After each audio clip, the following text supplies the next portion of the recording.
AP assembly committee హాల్లో ఎమ్మెల్యేలకు అమరావతి డిజైన్లపై పవర్ పాయింట్ ప్రెజెంటేషన్ ఇచ్చింది Norman Foster company. Concept, layout, డిజైన్లపై కంపెనీ ప్రతినిధులు డెమో ఇచ్చారు. పవర్ పాయింట్ ప్రెజెంటేషన్ కు హాజరు కావాలంటూ ప్రతిపక్ష నేత జగన్ ను కూడా ఆహ్వానించింది ప్రభుత్వం. అయితే మీ బాధ్యత మీరు నిర్వహించండి అంటూ ఆయన గైర్హాజరయ్యారు. దీంతో ముగ్గురు వైసీపీ ఎమ్మెల్యేలు మాత్రమే హాజరయ్యారు.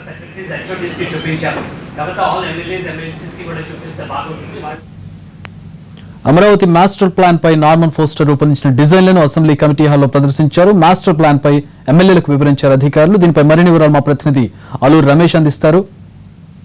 రాజధాని డిజైన్లపై ప్రభుత్వం ఎమ్మెల్యేలు ఎమ్మెల్సీలకు ఒక ప్రజెంటేషన్ ఏర్పాటు చేసింది. ప్రజెంటేషన్ తర్వాత ఇక్కడ డిజైన్లు ఏ రకంగా ఉండబోతున్నాయనే దానికి సంబంధించినటువంటి స్ట్రక్చర్ను కూడా ఇక్కడ అందుబాటులో ఉంచారు. ఒకసారి మనం ఏ రకంగా డిజైన్లు ఉండబోతున్నాయనేది పరిశీలిద్దాం. మొత్తం 900 ఎకరాల్లో అడ్మినిస్ట్రేటివ్ సిటీని ఏర్పాటు చేయబోతున్నారు. మొత్తం 9 సిటీలకు గాను అడ్మినిస్ట్రేటివ్ సిటీ ఇది 900 ఎకరాల్లో ఏర్పాటు చేయబోతున్నారు. నదికి అభిముఖంగా అడ్మినిస్ట్రేటివ్ సిటీ ఉండబోతోంది. ఇక్కడ కృష్ణా నదికి ఎదురుగా ఈ మొత్తం ప్రాంతాన్ని అడ్మినిస్ట్రేటివ్ సిటీ కోసం సిటీ నిర్మిస్తా ఉన్నారు. 900 ఎకరాలు ప్రాంతంలో ఈ సిటీ నిర్మాణం జరగబోతుంది. దీనికి సంబంధించి మొదటి ప్లాన్ ఇక్కడ ఉంది. మొదటి ప్లాన్ లో గ్రీనరీ శాతం తక్కువగా ఉండడంతో దాన్ని మరికొంత డెవలప్ చేసి ప్రభుత్వ సూచనల తర్వాత మొదటి ప్లాన్ లో ఉన్నటువంటి గ్రీనరీ పర్సంటేజ్ తక్కువగా ఉండడంతో దీన్ని కాన్సెప్ట్ ఏదైతే బ్లూ అండ్ గ్రీన్ కాన్సెప్ట్ ఉందో దానికి అనుగుణంగా మార్చేందుకు తర్వాత గ్రీనరీ ప్రాంతాన్ని పెంచుతూ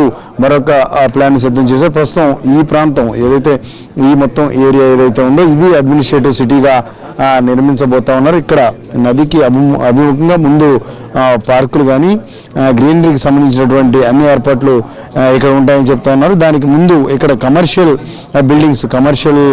బిల్డింగ్స్ కోసం కమర్షియల్ కాంప్లెక్స్ కోసం ఈ ప్రాంతాన్ని ఎంపిక చేశారు. ఈ మొత్తం ఎక్కువ శాతం గ్రీనరీ ఉండాలి అని ప్రభుత్వం యొక్క ఆలోచనలో భాగంగా దీన్ని డిజైన్ చేసినట్టుగా తెలుస్తోంది. మొత్తం 50% ఉన్నటువంటి 900 ఎకరాల్లో 50% గ్రీనరీకి వెచ్చించనున్నారు. మరోవైపు 10% వాటర్ బాడీస్ ఈ ప్రాంతంలో ఈ 900 ఎకరాల్లో నిర్మించే అన్ని భవనాలు కాంప్లెక్స్ల మధ్యలో వాటర్ బాడీస్ ను తీసుకురాబోతున్నారు. కృష్ణా నది నుంచి నీటిని ప్రత్యేకంగా ఏర్పాటు చేసిన కాలువల ద్వారా మళ్లించడం ద్వారా ఇక్కడ వాటర్ బాడీస్ ని ఏర్పాటు చేస్తారు. దాని ద్వారా ఒకవైపు నీళ్లు మరోవైపు గ్రీనరీ రెండు కలగలిపినటువంటి నగరంగా ఈ అడ్మినిస్ట్రేటివ్ సిటీ ఉండబోతుంది. అందులో వాటర్ బాడీస్ 10%, 50% గ్రీనరీ ఉంటే ఈ మొత్తం 900 ఎకరాలు 10% వాటర్ బాడీ ఉంటుంది. ఇవి కాకుండా 14% ఈ అన్ని ప్రాంతాలను కనెక్ట్ చేస్తూ 14% రోడ్లు ఉండబోతున్నాయి. ఇక బిల్డింగ్ స్ట్రక్చర్కి సంబంధించి మొత్తం 26% మొత్తం నిర్మాణానికి సంబంధించినటువంటి బిల్డింగ్ స్పేస్ అందుబాటులో రానుంది. ఇక్కడ చూసినట్లయితే అడ్మినిస్ట్రేటివ్ బిల్డింగ్ లో రాజ్భవన్ కానీ లేకపోతే హైకోర్టు కానీ ఈ ప్రాంతంలో ఏర్పాటు చేయబోతున్నారు. ఇక్కడ మనం చూస్తుంది అసెంబ్లీ భవనం. ఈ ప్రాంతం ఏదైతే ఉందో ఇక్కడ అసెంబ్లీ భవనం రానుంది. ఇది కేవలం టెంపరీ స్ట్రక్చర్ గా ఏర్పాటు చేసుకున్నారు. దీనికి సంబంధించినటువంటి డీటెయిల్ మాస్టర్ ప్లాన్ ఇంకా రూపొందించబోతున్నారు. ఈ ప్రాంతం నదికి అభిముఖంగా ముందుగా వాణిజ్య ప్రాంతానికి కేటాయించారు. అక్కడి నుంచి వాణిజ్య ప్రాంతాలు మొత్తం సిటీలో ఉన్నటువంటి ఇతర కేటాయింపులు ఇతర కార్యాలయాలకు ఈ ప్రాంతంలో ఇస్తున్నారు. ఇక ప్రధాన అడ్మినిస్ట్రేటివ్ బిల్డింగ్స్ గా చెప్తున్నటువంటి రాజ్భవన్ కానీ ముఖ్యమంత్రి కార్యాలయం కానీ సచివాలయం కానీ అసెంబ్లీ కానీ హైకోర్టు కానీ ఈ ప్రాంతంలో ఈ డెడ్ ఎండ్ ప్రాంతంలో ఇక్కడ ఏర్పాటు చేయబోతున్నట్లుగా ఇప్పుడు ఇచ్చినటువంటి ప్రజెంటేషన్ ద్వారా తెలుస్తోంది. ఇది రెండవ ప్లాన్. ఏదైతే మొత్తం 3 ప్లాన్లు నార్మన్ సంస్థ సిద్ధం చేస్తే అందులో రెండవ ప్లాన్ ని ప్రభుత్వం కొంత మొగ్గు చూపుతా ఉంది. దీన్ని మరికొంత డీటెయిల్డ్ ప్లాన్ ఏప్రిల్ నెలాఖరు నాటికి